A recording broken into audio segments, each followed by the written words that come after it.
Be'ez Hashem Parshas Vayishlach Tovshin Pehei. There's a famous moshel that the Chavis always brings in Sha'ar B'tochen. There was a person walking in the desert and needed water to drink, and he didn't have, and he was terribly thirsty. And then the person found a well. There was dirty water, he calls it, not clean water. But the person was so excited in the matzav that he was to have something to drink. It was everything. So the person drank, and it wasn't clean water. It wasn't a very pleasant experience, but he was excited. Baruch Hashem, he was able to save himself by drinking that water that he had. Then he just walked further, and not far from where he was, there was a Be'er Mayim Chaim, fresh, clean, delicious, freezing water. And he had charota, and he felt very, I don't know if the word is, he was disappointed, he was devastated, he felt stupid that he regretted that he, how do you say, his thirst, he quenched his thirst with such schwache, not clean water. Wasn't that the right thing to do? We didn't know that was And it could have been that at the time it was the right thing to do, but the Chavis always used it as a mashal. That many times a person has a strong desire to reach a certain goal, and being that they so badly want to reach it, they're going to use mahalchim, how to get there, that are not so the best mahalach. Let's call it, maybe they have to step on people on the way, because they just got to get it done. How do they say in English? The goal, emtsa'i matara. The end justifies the means, which we need a big chikira if a Yiddishkeit that's a true sentence or not. But people want so badly to get there, to their end goal, that then their mind, they justify the means. You got to do what you got to do. Why? Because they're really focusing to get there. So, if on the way they feel they hurt people and money and all kinds of zachen, they feel it's just too bad, which I do. I had to do it. Can't make an omelet without breaking eggs. You can't make an omelet without breaking eggs. Which you do. So that's the concept. Zog to Chavis Avovis, you're making a very, very big mistake. Because what has to happen is going to happen. And what you were missing was saulonus. What you were missing was understanding that the end goal, if it's meant to be, will be without the tragedy on the way, without doing what you're not supposed to that's on the way. And by pushing, it's just extra heartache, and it really doesn't have any shaykhis with the goal. People feel that I had to give up on doing things that weren't appropriate because I had to get there. You would have got there anyways, kum tachois, if that's the case. The way you did was a separate story. Now it happens to be in current events. This has a very interesting explanation. If you think about their, how do they call them, the Moradim? The rebels that they took over Syria, that this fight that's been going on for the past 13 years, and a quarter of a million people were killed in this fight, and they tried and tried and tried, and they were not matzliach. They weren't successful in taking over the regime. But when the time came, which Hashem knows why this was the time, but when the time came, they just started a few days and it's done. No, nothing going on. They just went right in and everything fell apart. And there was no fight at all. And if they would have waited until this moment, then you could have saved 1 million people. There was nothing, they didn't gain anything. It wasn't a hemshech of their success then. It was just that then it wasn't the time. So they couldn't have make it happen. They tried and they wouldn't so much help, and they more and more for years. Nicht gegangen. Didn't work. And when the time did come, they say in Sachakol 20,000 people maybe. Now they were going. They had nothing. But that's it. They just made it happen. Why? Because the time came. Now, we could elaborate it in an interesting direction that when something happens to a person, when the Rebbeinu Shalom makes something happen, it's very different than when we are trying to make something happen. Let's try to understand that concept. When we try to reach a goal, we don't know which mahalach is going to work. We don't know.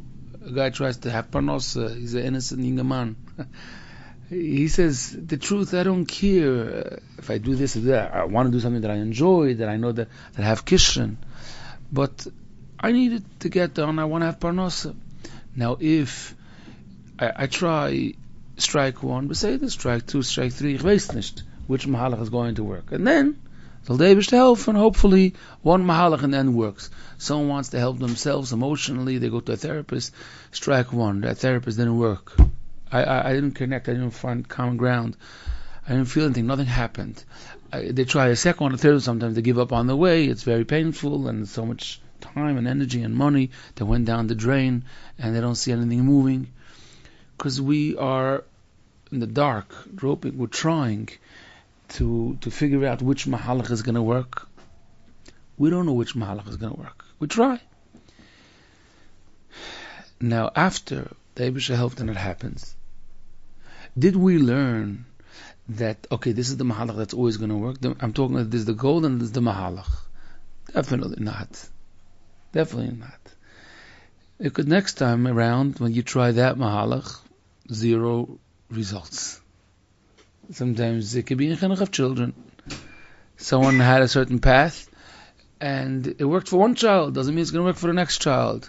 And parnasa, it worked in the 1990s. That worked. Now it doesn't work. It just doesn't bring you any parnasa.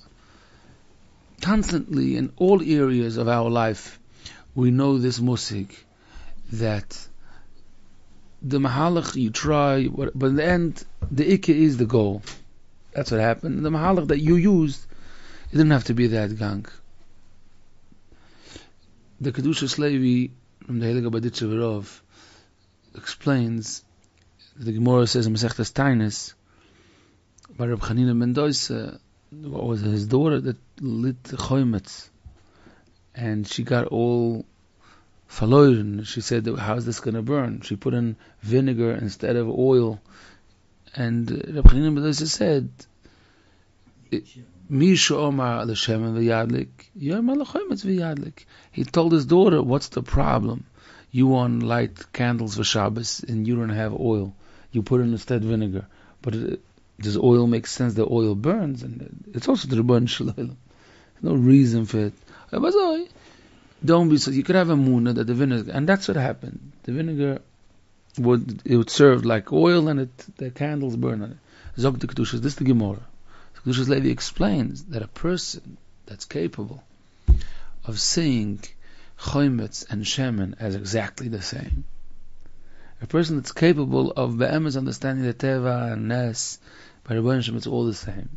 So by that understanding that the person has, they're roy, they become like a vessel of being worthy of that. For them, taka doesn't make a difference, and it's a high madrega because we're so used to the system of teva. And again, it has to be not because it's my desire that right now I need it, so that's why I want the vinegar to burn. It doesn't work that way.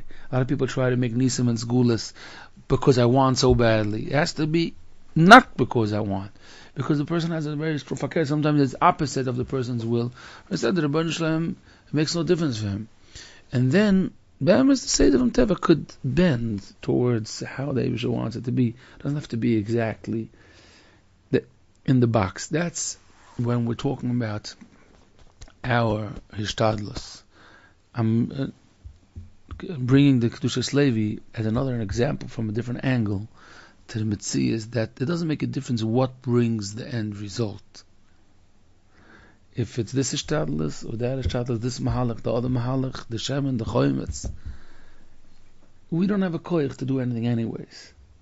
And they say in one of the tzaddikim, there's many such stories, each one with its twist. But they say in one of the tzaddikim that he came to the tzaddik and he complained that he's sick and he's can't digest anything, and going on and on. And the tzaddik said, so you should drink coffee. He had a munas tzaddikim, he drank coffee, and everything became a soda. Next time around, he wasn't feeling well. So he figured, that's the trick. He was drinking coffee, just makes things worse. He ran to the tzaddik. He told the tzaddik, I drank coffee. He said, why did you drink coffee? You don't know that coffee is not good. Very not good. So he said, what should I do? He said, you should drink coffee. Now you'll drink coffee because the tzaddik said with a muna. Now, so he went, okay. The concept of it is a story that if it's basheret for you, then it could be coffee that brings you the end. It doesn't make a difference. You make a lavush, and then you get the ik is that you got the Yeshua. It doesn't make a difference which mahalach was used. And that's because we don't make things happen. And if there's any results, it's the Rebbe Shem that's causing the results. And if we do Hishtadlus, it's only that we're like doing something artificial shtickle. So it doesn't, in the end, if it's something that made sense, if you use this malach, if al pi Torah you were supposed to do this Hishtadlus, then this Hishtadlus can bring any kind of result. That's why, of course, it's such a mistake when people copy, they say, he did that for Parnasa, and he's making money, Gavaldig, I'm going to copy him. It doesn't start to make sense, because if he's having Parnasa, it's not because of what it's because it was Basheret Parnasa. He opened up a store, it made sense for him. So they wish they said, okay, let's go to Hishtadlus, and they wish they gave him Parnasa. The one that's copying him didn't start. There's no reason he should have Parnasa now. It's not Basheret for him right now. He got to do what he has to do. You're copying that levush, nothing's going to happen. Say this famous joke. There's a person that opened up a store. He was renting tools for ski in Tel Aviv, which never snows. So his friend asked him, "No, how's it going in Parnasa after a few months?" He said, "I'll tell you what. I didn't yet see anything, but another 3 stores opened already. Ski next to me." Pshat is, everybody started copying him. That it's a stark and a kud and avon.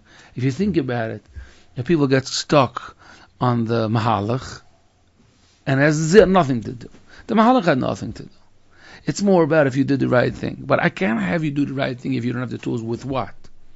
That means a person really, when they open up a store which makes sense for them, or they try to use their kitchen for parnasa, what's the right thing that they did? The tenuah shebenefesh, I would call it. How would you describe that? It's more what went on inside.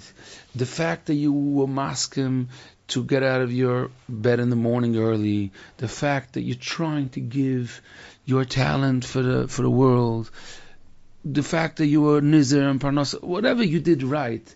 So we needed to, for the game to work, for your nefesh to be able to make right decisions, we need to give you like a fake storefront, and it has to be like Legos, so in order for you to be able to practice, to bring out good ritzoinus and good achlotas and be boiche betoiv. But it has nothing to do with the levush that's there. That's not what's bringing the parnasa. It's your right decision. For the other person to do that might be the wrong decision. Akaponim, that's the yesod when we're trying to reach a certain goal. Now let's go when the Rebbeinu Shalom brings shefa. That was from the bottom up. But when the Rebbeinu Shalom brings the sides to bring shefa to a person, sometimes we look at it the same. Because when we learn Chavos Avos and we study B'tochen, we get used to the musik, that it doesn't make a difference how Hashem gave it to me. Hashem could have gave it to me that I would have bought that apartment when the price was nothing, and He could have gave me the money afterwards, even though the price was 10 times as much. It doesn't make a difference. So in a certain sense, that's true, because it's no difference with the Rebbeinu Shalom. How it was bashayt for you to have an apartment. So every guy with their story. But here's a little sense, a shtickl chilik. It's a emes. That if it's bashayt for you, then it doesn't make no difference to the Rebbeinu Shalom. If he gives you a little money 30 years ago or a lot now, it's shum chilik. Obavosio, being that the Rebbeinu Shalom is giving it to you, so there's a relationship between the Eibishter and you while the Eibishter is giving you that shefa. That means the Eibishter is talking to you. There's something going on. So a person has to start realizing that the way you got the shefa could show you a little bit about your behavior. You should learn it up. It's b'sheret that it came that way. That this was the mahalach. Sometimes a person gets it with a smile, and sometimes the person gets it like we call it acharayim the kedusha, like just take it. First source, the mon, very simple makor.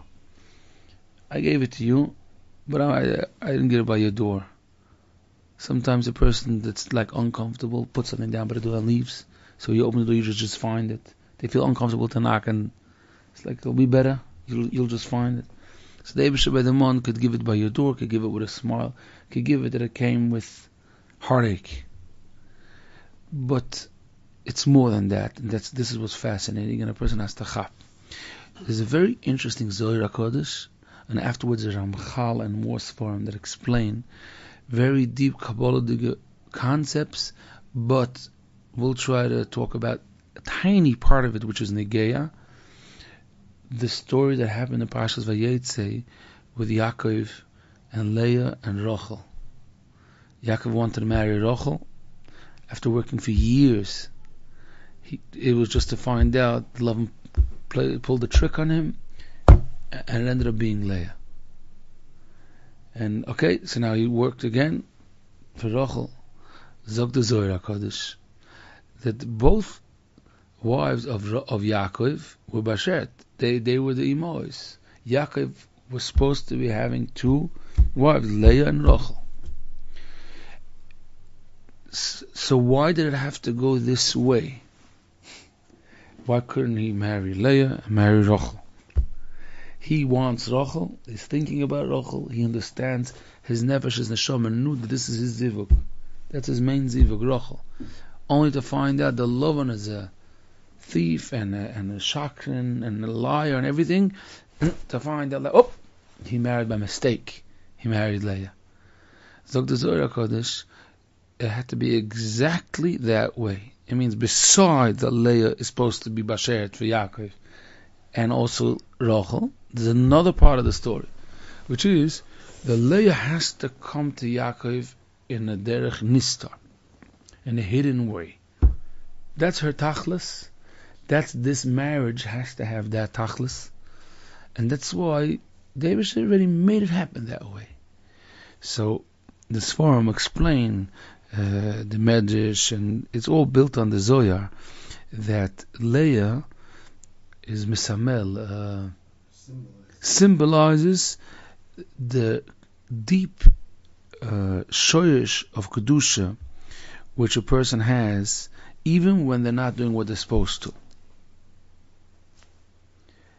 A yid has two parts to himself. One part is when it's Beis Galia. That means you see Baruch Hashem, he's learning his davening, his erlich. So Hashem, you could see the Shechina Shoyra upon him. But then, even when they're not doing what they're supposed to, there's a Shechina that's by the person, and the person doesn't lose their Yiddishkeit, of course. And that's why a person could all of a sudden get his oirus and change and become mamash derhoiben, even though they were already up to who knows what. Leah gave birth to Yehuda, which is the shoyesh of David HaMelech, which is the shoyesh of tshuva. Which the reason why a person could always do tshuva is because they have this fire inside that doesn't get ruined, even though external they made big mistakes. Now,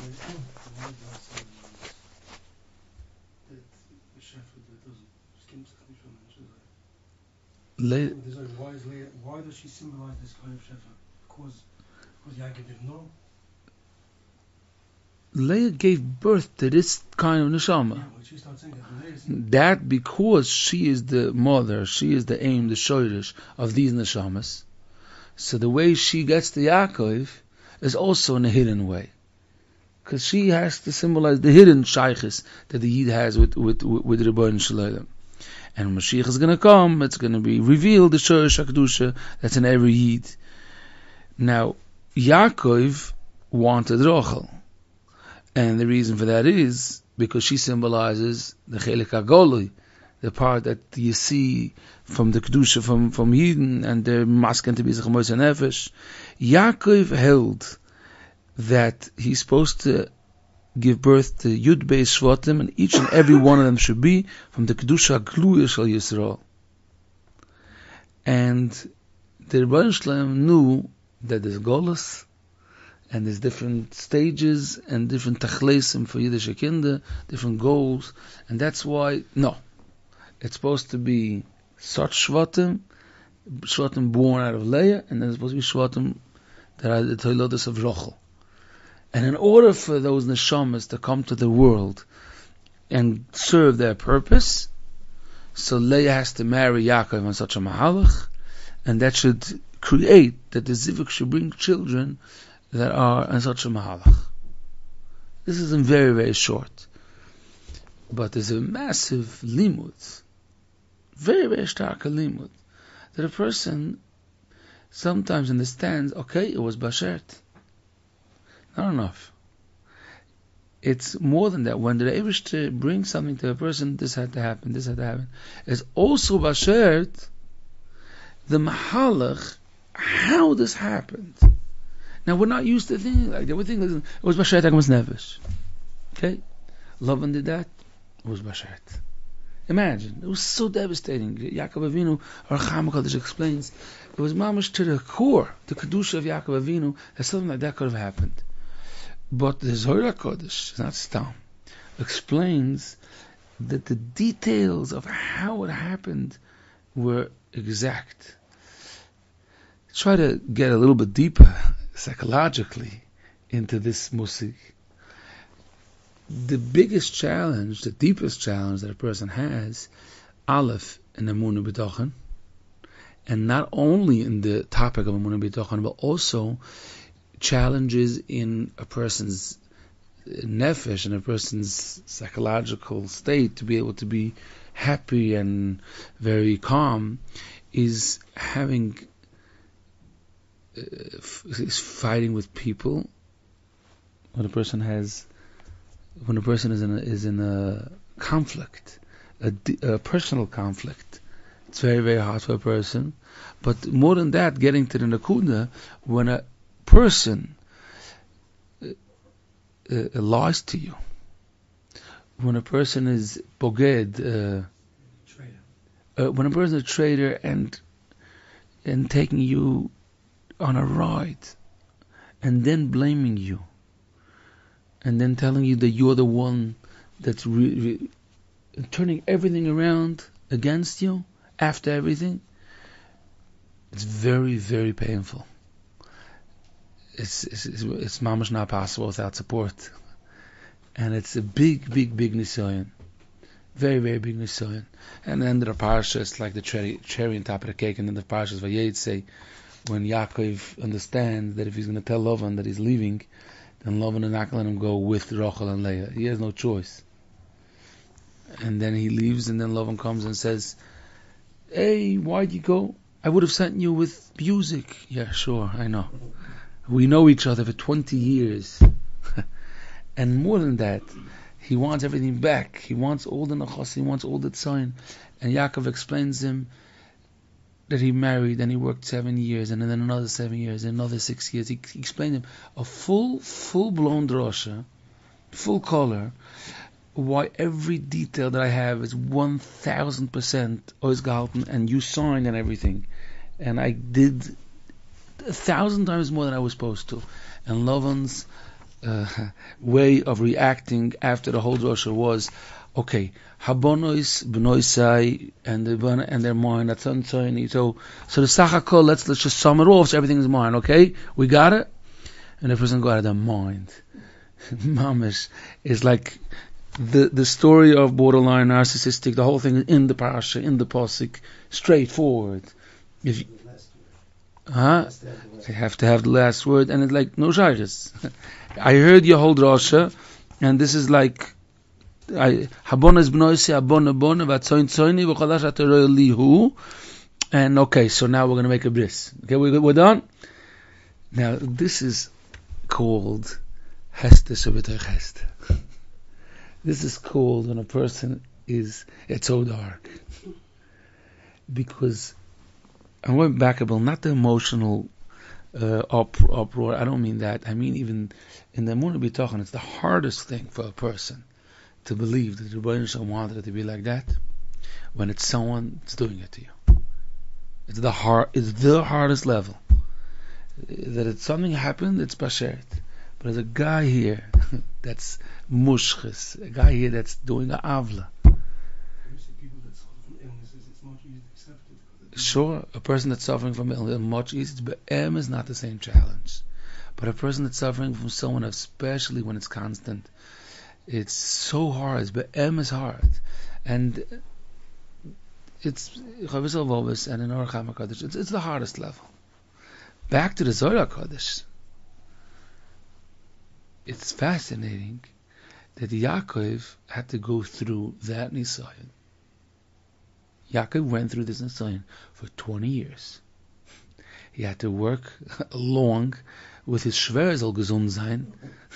That was verdrehing him on such, and then blaming him every single time. What do you mean? You thought I'm going to give you the younger daughter? Come on. Abissal Lerecheretz. And when the Zohar Kodesh talks about the Leah and Yehuda and Mashiach and his Tachlis and Klal Yisrael had to come b'derech nister, this is the derech nister that's happening. It's scary. It's really, derech nister is not, oh, he didn't chap. It's the pain.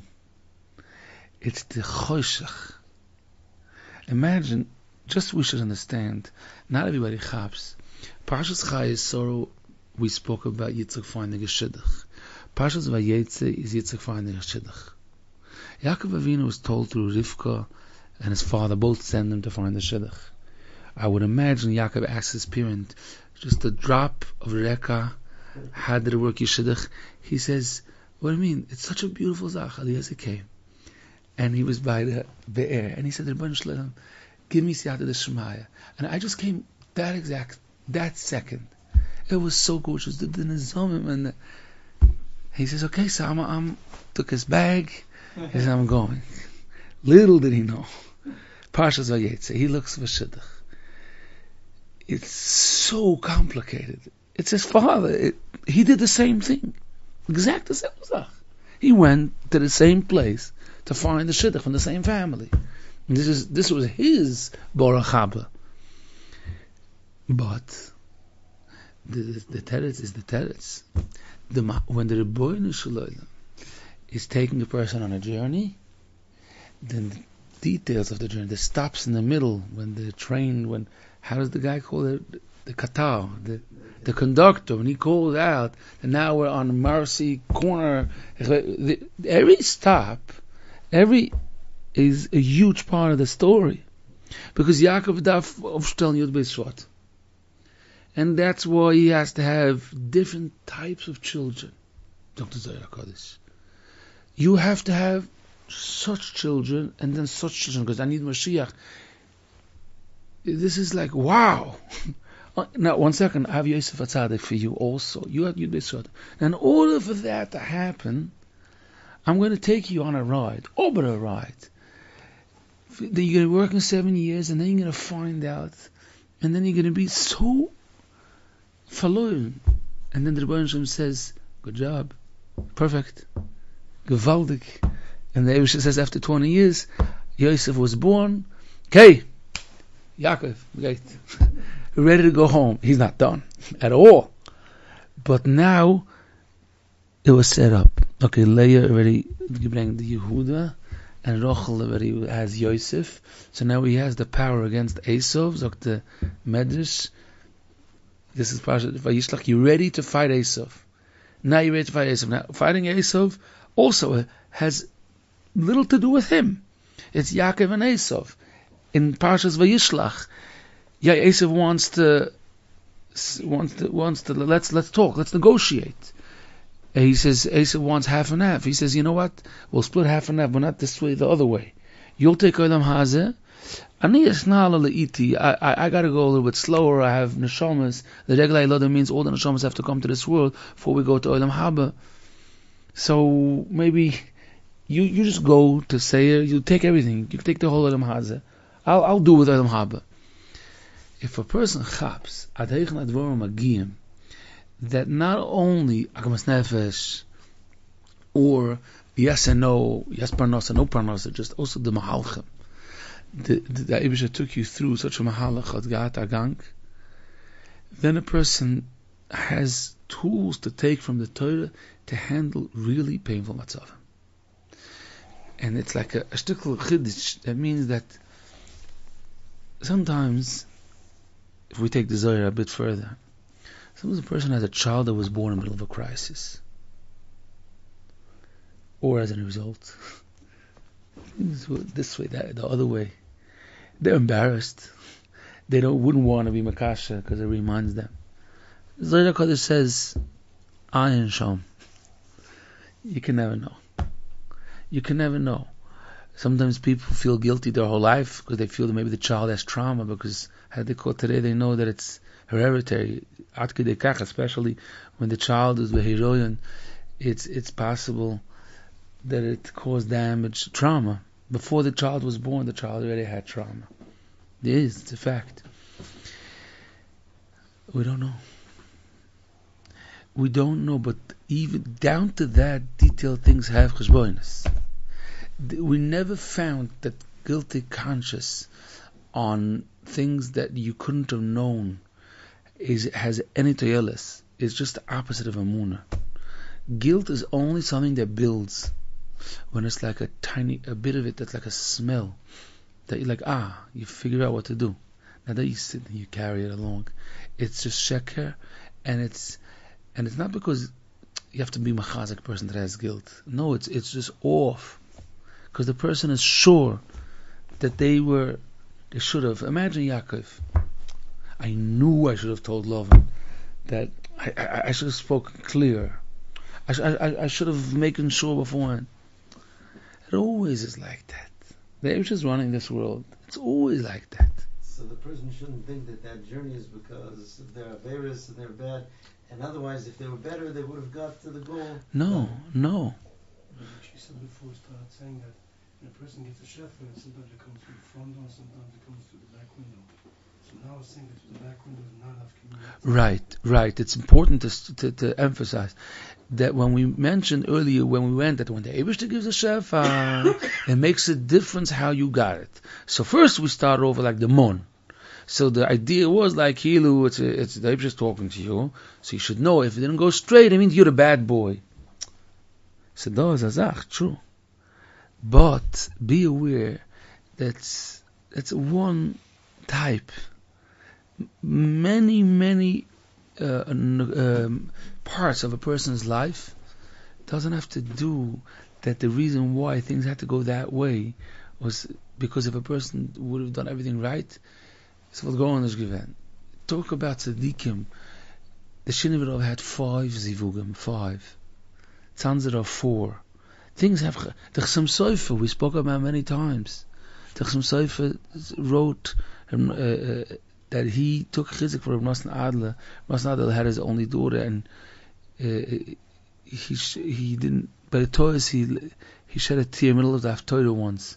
The Chassam Sofer writes that ich has gelernt when he had his first zivug, he didn't daven for children. He didn't daven for children because he knew that that his children is from a different zivug. And if he davens for children, he's gonna be makarev that she's gonna be nifta. So he didn't daven for children. She was taka nifta. Chasam got married in a second zivug, and he was built a door. Eniklach Chasam Sofer leroiv Chasam Sofer, everything, everything, Einlich von Chasam Sofer is on the second Zivug. That's why when the Chasam Sofer was Nifta, the Ksav Sofer is a huge gap in age. He was Mamashing a man, the Ksav Sofer. Because it was years later that he had his children. For years. Chasam Sofer knew. We don't always know. That's the challenge. But be aware that things sometimes go so... It's painful, but a lot of the pain we add because we're sure that it makes us... A story about Lovan doesn't sound like Bashert. It doesn't feel like that. Promise you. It doesn't feel like that when a guy goes and he tells you, oh, you worked for 7 years and I changed my mind. It doesn't come in like that. Anything but... And even if you think Bashert, you don't go to the Mahalach that the Toilodas that were born had to be Dafke from such a Mahalach. The person sees that the Eibush wants us to learn the Torah, the Shlach, that says why is the mitzvah to be Mabasedra. He says because you're supposed to learn it and internalize the Yisoidis, the Chap, how to live your life. That's why we learn the part of Chom and Rashi. We're busy learning Sorah. Yeah, there's a ton in the Mahalach. Now, a person, the big Nakuda to finish off is that the more a person believes in it, Hashem is masking to reveal a bit more. Not always, of course, the reasoning, all the Yisoidas, because we're too limited to be able to chap. But sometimes just a little smile to chap, it had to be like that. Sometimes afterwards, 25 years later, by a shidduch, you see, you see, if it would have been different, it couldn't have worked out. The more a person is masking to chap and goes along with it, Hashem like trusts and mida connected mida, the Eibush shows you, and sometimes lets you feel, lets you like live it, that it had to be like that. So there's a tachlis in the arum and arum. When you don't see it, there's a massive tachlis in it. It's important to take, and it could be a lot of chizik and simcha. That a person should know that right now I'm going through a journey, and it's not only like when the end is going to be all about. No, it's wild. You're living it. But Toichastar right then and there, that is the tachlis. There's something happening right now. There's a Psetoilod, there's a Mashiach. It's happening right now. Yaakov HaTzadik. Yeah. Okay. What you said about guilt.